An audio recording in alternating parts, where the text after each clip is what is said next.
हरे कृष्णा। आप सबको अपूर्व गोपिका का दंडवत प्रणाम। चलिए आज चलते हैं एक शिक्षाप्रद कथा की ओर। एक बार एक व्यक्ति बहुत वर्ष बिताकर गुरुकुल में अपने घर को वापस लौटा। उसने करीब 12 वर्ष गुरुकुल में बिताए थे और तरह तरह के शास्त्र वेदों का अध्ययन किया और पूर्ण शिक्षा करके अपने घर आया और बहुत ही प्रसन्न था। उससे ज़्यादा प्रसन्न उसके पिताजी थे कि अरे वाह, मेरा बेटा देखो कितना विद्वान होकर आया है, कितना विद्वान बन गया है। मेरे तो भाग ही खुल गए, धन्य भाग मेरा बेटा कि आज पूरा पूर्ण पंडित होकर आया है। सब गांव वालों ने भी उनका बहुत स्वागत किया क्योंकि बहुत बड़ी बात थी कि वेदों और शास्त्रों का कोई अध्ययन कर सका और अपनी शिक्षा पूर्ण करके घर आए। तो चलते चलते अब उनके पिताजी उनसे एक प्रश्न पूछते हैं। पहले तो वेदों का सार पूछते हैं, शास्त्रों के बारे में पूछते हैं और एकदम से पूछते हैं, बेटा एक प्रश्न का जवाब दो। तो बोलते हैं, हाँ पिताजी बोलिए। बेटा, पाप का बाप कौन है? हाँ, क्या बोले पिताजी? पाप का बाप कौन है? अब ये पुत्र सोच में पड़ गया। बोले, मैंने तरह तरह के शास्त्र पढ़े हैं पिताजी, वेद पुराण पढ़े हैं, लेकिन इसका अध्ययन तो हमें कराया ही नहीं गया। आप मुझसे उसके बारे में कुछ भी पूछ लीजिए, मैं आपको बता दूंगा, लेकिन ये तो हमारे पठन में नहीं था। तो बोले, आपके मन में कैसे आया?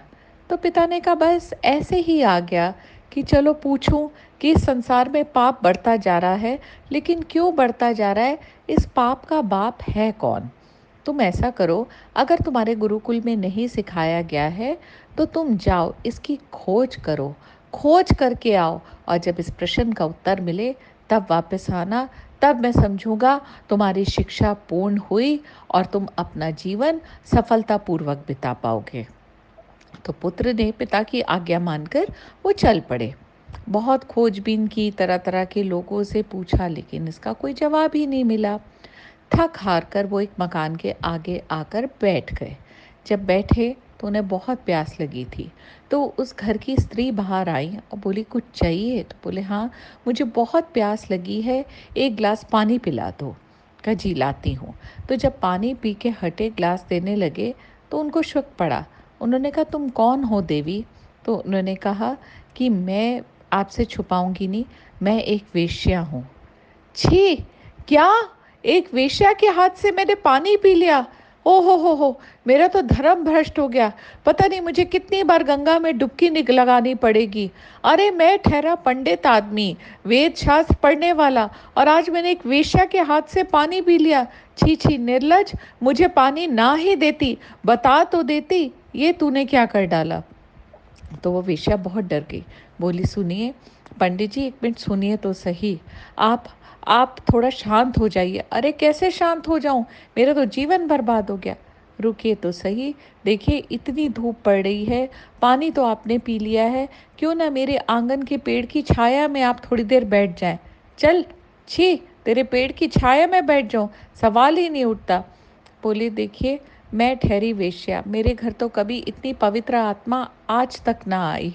आप थोड़ा तनिक आराम कर लीजिए, मैं वादा करती हूँ कि मैं आपके करीब भी नहीं आऊँगी।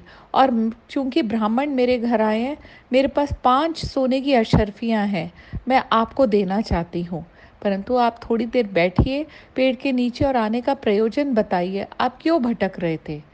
पंडित जी मन में सोचते, 5 सोने की अशर्फियाँ? उन्होंने तो आज तक एक सोने की अशर्फी भी नहीं देखी थी। बोले, मैंने अपना जीवन लगा दिया इतनी पढ़ाई में, तो कभी किसी ने 5 पैसे ना दिए और ये मुझे 5 सोने की अशर्फियाँ दे रही है। अच्छा ठीक है, चल चल फिर मैं बैठ जाता हूँ। देखो पंडित जी, आपको भूख भी लगी होगी, तो आप ऐसा कीजिए, आप भोजन कर लीजिए। तो बोले, हाँ भूख तो लगी है, पर तेरे हाथ का नहीं खाऊंगा, मैं अपना भोजन खुद बना के खाऊंगा। तो बोली कि पंडित जी, मुझे ऐसा सौभाग्य कहाँ मिलेगा कि मेरे दर पे कोई ब्राह्मण आए और मैं उसे भोजन करा पाऊँ। आप ऐसा कीजिए, मैं आपको 10 अशर्फियाँ देती हूँ, पर कृपा करके भोजन आप मेरे हाथ का ही खाइए। अब पंडित जी बोलते हैं, 10 सोने की अशर्फियाँ? मन में सोचते हैं कि चलो, पानी तो मैंने इसके हाथ का पी ही लिया है, तो खाना भी खा लेता हूँ। बदले में 10 सोने की अशर्फियाँ भी तो मिल रही हैं, तो 10 बार गंगा जी में मैं डुबकी भी लगा लूँगा। बोले देख भई, सिर्फ़ तेरी खुशी के लिए मैं कर रहा हूँ, वरना मेरा कोई मन तो था नहीं इस बारे में। वो बोलती है, जी, जी, मैं अभी आपके लिए भोजन पकाती हूँ और आपको खिलाती हूँ। फिर वो कहने लगती है, जब भोजन वो खा चुकते हैं, तो वो कहने लगती है कि आप यहाँ विश्राम क्यों नहीं कर लेते? तनिक 1 आध दिन रुक जाइए, आपके सवाल का जवाब भी मिल जाएगा। मेरे पास 20 सोने की अशर्फियाँ हैं, मैं आपको दे दूँगी। पंडित जी तो मानो काटो तो खून नहीं, 20 सोने की अशर्फियाँ, मेरे को तो ज़िंदगी भर कमाने की ज़रूरत ही नहीं पड़ेगी। और इतना कुछ! तो बोले, अब बोले कि इसके हाथ का तो पानी पी लिया है, इधर पेड़ की छाया में भी बैठ गया हूँ, खाना भी खा लिया है, तो चलो क्या फ़र्क पड़ता है, आज सो भी जाता हूँ। तो वो बोलते हैं ठीक है, तो पहले मेरी अशर्फियाँ ला। तो कहती जी लाती हूँ, और उठाकर उन्हें एक झापड़ लगाती है। कह रहे अरे ये क्या कर रही है?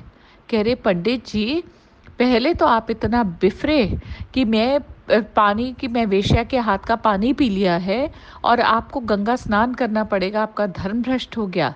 लेकिन जैसे ही मैंने 5 सोने की अशर्फियाँ बोली, 10 बोली, 20 बोली और आप सब कुछ मानते गए, इस धन के लोभ में आप दबते चले गए, अपना धर्म भी भूल गए, अपना कर्म भी भूल गए और एक वेश्या की बातों में आ गए। तो आपको अभी तक नहीं पता चला पाप का बाप कौन है? अरे मूर्ख प्राणी, तू जिसको खोजने निकला था, वो तो तेरे अंदर ही समाया हुआ है।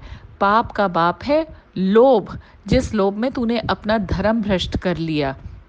जा, वो रहा दरवाज़ा, और जा अपने पिताजी को जवाब दे कि जिसकी खोज में मैं निकला था, उसका तो मैं ही भंडार हूँ। पंडित जी को बहुत ही शर्म आती है अपने ऊपर, और उन्हें अच्छे से अपने सवाल का जवाब मिल गया था। तो दोस्तों, इसी तरह हम कितने भी पोथियाँ पढ़ लें, शास्त्र पढ़ लें, लेकिन पल पल हमें सतर्क रहना है। कब पता नहीं पाप का बाप हमारे सिर बैठ जाए, कौन सा लोभ हमें किस गलत रास्ते पे चला जाए और जीवन भर की साधना हमारी विफल हो जाए। तो हमें इस कलयुग में पल पल सजग रहना है। और पल पल सजग हम कैसे रह सकते हैं? जप से, पल पल नाम ध्यान से, को हर सांस में भगवान का नाम आता रहे। और ये कैसे आएगा? हर वक्त के अभ्यास से। तो दोस्तों, जपते रहिए और खुश रहिए। हरे कृष्णा कृष्णा कृष्णा हरे हरे, हरे राम राम राम हरे हरे।